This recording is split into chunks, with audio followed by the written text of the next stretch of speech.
Assalamualaikum warahmatullahi wabarakatuh. Terima kasih sidang hadirin. Masih lagi bersama dengan channel seadanya.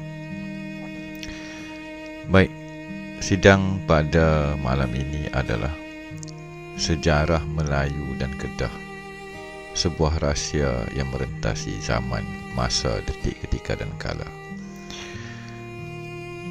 Di dalam kita cuba menggapai sebuah kebenaran yang hakiki akan sejarah semenanjung tanah Melayu, atau semenanjung emas ini, atau semenanjung yang sedang kita hidup di kala ini. Apakah erti dan nilai Kedah?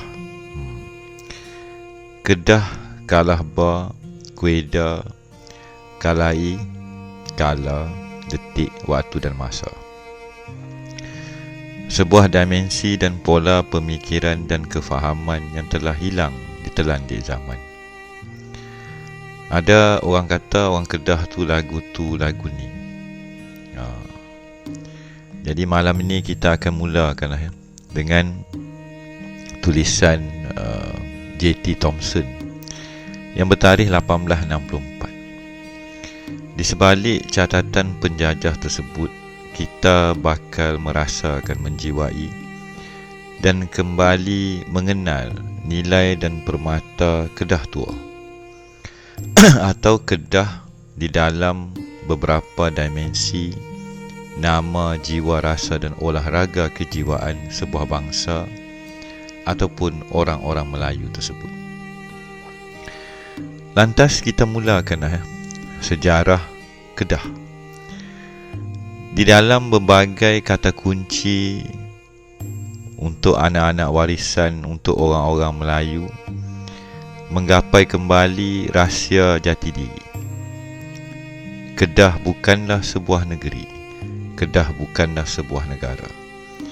Kedah adalah sebuah pentas Nusantara, pentas orang Melayu yang terpahat, yang kini kita telah lupa ibarat apa yang telah berlaku di Lembah Bujang, kota Kuala Muda dan tumbangnya kerajaan Langkasuka, sejarahnya Mariam, sejarahnya Masuri yang sebenar-benarnya siapakah dan apakah Langkawi itu di dalam sebuah sejarah yang langka.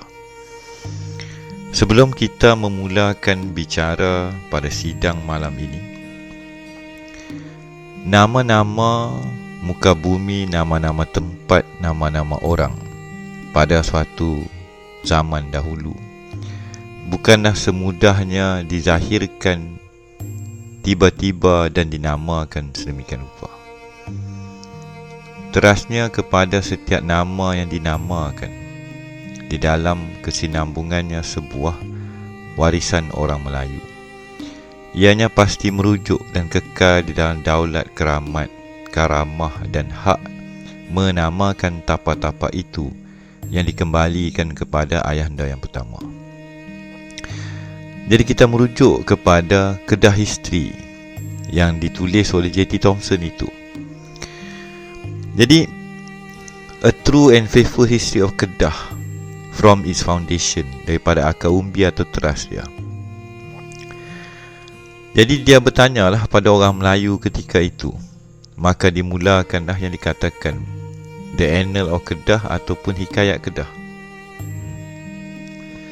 Perkataan hikayat yang kini sangat sedikit atau segelintir di antara kita yang bisa memahami erti, maksud, rasa dan juga kejiwaannya perkataan hikayat tadi. Ada orang kata hikayat tu merapu. Ada orang kata hikayat tu lagu ni. Hikayat tu benda dusta, benda legenda, mitos. Maka kita tengok dengan nama Tuhan atau Raja atau Yang Maha Esa, Yang Pengasih dan Maha Penyayang. Maka hikayatnya Kedah tadi yang meliputi utara, lantas bisa saja kita katakan sehinggalah kepada bumbungnya dunia, iaitu banjaran Everest atau Himalaya tadi. Sejarah Kedah dikembalikan kepada era dan zamannya Sulaiman tadi. Prophet of God Solomon was firmly seated in his throne of the world.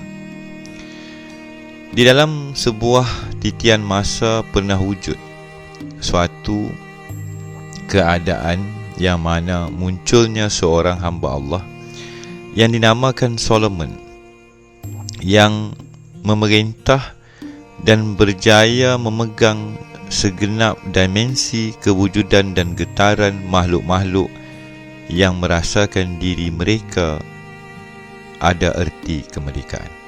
Itu dia masukkan jin, mambang, fairy, dewas dan berbagai makhluk yang tidak terlihat di mata kasar. Disclaimer sikit dan nukilan sikit. Sebenarnya bagi saya pada malam ini, dan di dalam keluarganya Adam ataupun pasangan suami isteri dan rumah tangga manusia yang pertama di muka bumi, pandangan, pengetahuan, interaksi dan kekuasaan ke atas sekalian jenis bentuk tenaga, daya dan kuasa daripada beraneka tari dan pola yang tersulam di dalam jagat raya ini difahami, dilihat dan rahsianya dipegang dan telah dititipkan kepada manusia pertama selaku khalifah di muka bumi. Di sinilah bila kita merujuk kepada nama Solomon atau berbagai nama yang diambil daripada kitab-kitab yang terdahulu, kita sebenarnya lebih memahami daripada mereka, bukan angkat diri orang Melayu. Mereka panggil Sulaiman, saya panggil Sulaman, kan? Atau Tuan Sulaiman. Kenapa nama Sulaiman kita berbeza dengan nama Solomon mereka? Bagi orang yang telah dikurniakan atau insan yang telah mengenali sulaman, tekad, ayaman, tenunan dan pola pergerakan dan daya-daya yang berselirat, ibarat labah-labah ataupun yang dikatakan teori superstring, yang mana telah terbukti di alam fizik pada hari ini adanya berbagai bentuk getaran yang saling tersambung terkait di dalam suatu benang kewujudan, lembaran dan juga lapisan-lapisan realiti. Maka nama Sulaiman lebih cocok. Dan bagi orang Melayu bila dikatakan Sulaman, ada corak, ada bentuk, ada pattern, ada fiber, ada tenunan, ada kekuatan, ada dimensi, ada luar, ada dalam, ada di antaranya, ada lubang, ada ruang, ada getaran, boleh disimpulkan, boleh diikat. Inilah suatu kosmologi dan dimensi warisan leluhur kita yang amat halus, amat seni dan boleh membawa anak-anak bangsa kepada suatu tahap kedalaman, iaitu kefahaman sehingga kepada akar umbi setiap wujudnya realiti dan lembaran-lembaran yang ada di hadapan mata, di dalam jiwa, di dalam berbagai bentuk tahap kesedaran yang ada pada seorang Melayu. Lantas di dalam tulisannya tadi, hikayat ataupun sejarah Kedah berangkai dengan era Sulaiman. Maka di manakah kita pada hari ini, kan? Di dalam hendak meletakkan kedudukan sebenar Kedah sebagai negeri, sebagai empire, atau hanya sekelumit wilayah yang meliputi bahagian utara ataupun pernah meliputi seluruh Nusantara. Kan? Well, jurutulis, I see that your country is a very ancient one. Its history goes back to the time of King Solomon. Benar kata seorang Melayu Kedah, Kedah adalah negara atau negeri tua. sebenarnya ianya lebih merujuk kepada negara. Itulah sebab dalam kajian saya dan pembukaan saya, nama Maryam sendiri adalah Ba Negara Maryam. Negara, naga ada kat situ, ara ada kat situ, arah ada, darah ada. Maka kenapa kita tidak katakan negeri ataupun nagari, nogori, kita katakan negara. Umpama mikro dan makro, yang kecil dan lebih besar, maka Kedah ditakrifkan sebagai negara. Maka konsep dan mitos naga yang saya telah kupas di dalam yang dikatakan rahsianya Sumpah Keramat Sultan Melaka. Selilit Pulau Perca dilingkari ular sakti Muna. Kalimat-kalimat, kalimah-kalimah keramat dan daulatnya raja-raja Melayu yang pastinya mempunyai suatu titik. Di sinilah dia utara dan membawa kepada Himalaya, suatu jalinan dan tempat turunnya ketinggian dan kerendahan, dan wujudnya lembah-lembah dan juga yang dikatakan tapak East of Eden. Ini Oppenheimer dan pengkaji barat dah menyatakan. Di dalam kita menggapai dan cuba mencari kembali titik Adam, titik rumah tangga pertama, rumah yang mana di dalamnya sepasang suami isteri beribadat, ayahanda dan bonda pertama, dan wilayah tanah suci atau lembah suci atau lembah tua tadi. Adakah di sini tapak dan tempatnya? Bagi saya ianya di sini. Tetapi di sini itu di mana? Di utara, di tengah atau di selatan? Berbagai pihak akan klaim daripada berbagai keadaan dan fakta. Tetapi akhirnya ianya akan kembali kepada jiwa. Kerana hanya Melayu ataupun insan ataupun manusia yang mendapat petunjuk dan memahami keberadaan dan mampu kembali kepada kiblat atau kompas, pastinya mereka akan menapak kembali, dan pastinya mereka tahu dan pasti bertemu secara zahir, secara batin, secara petunjuk.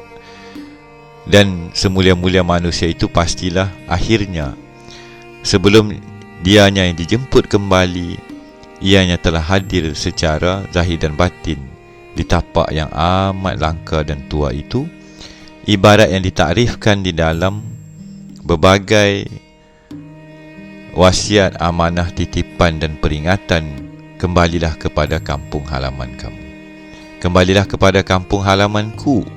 Dan ku itu semestinya merujuk kepada wilayah ketuhanan di dalam kosmologi dan filosofinya seorang Melayu. Maka inilah sebahagian daripada pembukaan pada sidang pertama Kedah, yang acap kali disalah ertikan. Ada orang tak suka orang Kedah, dia masih bernegeri. Kita kena kembali kepada negara, suatu konsep yang lebih besar. Maka catatan ini mereka sendiri yang catat, dan berlakulah babak seterusnya yang meriwayatkan bagaimana hancur berantakan dan gaibnya kerajaan Kedah Tua. Di dalam kisah sedihnya Kedah Tua, di dalam komplot kematiannya, pembunuhan, penderitaan orang-orang Melayu, janganlah kita rujuk pada orang Kedah saja. Sebuah empire yang besar, tumbangnya Sulaiman, tumbangnya Kedah Tua, tumbangnya Kedah yang asal. Jadi adakah Kedah itu sebenarnya kerajaan dan wilayah Nabi Allah Sulaiman? Nama, jiwa, rasa, rahsia dan hubung kait dan manifestasi batinnya atau yang gaib itu kepada pewaris telah terbuka sejak sekian lama.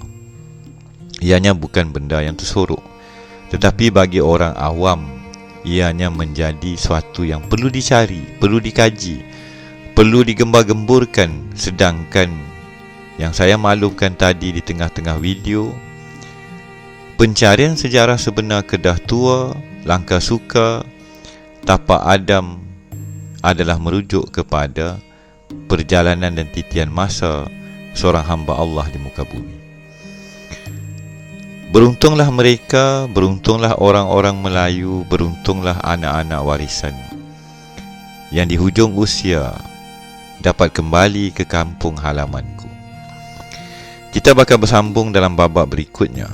Wabillahi taufiq wa hidayah. Assalamualaikum warahmatullahi wabarakatuh.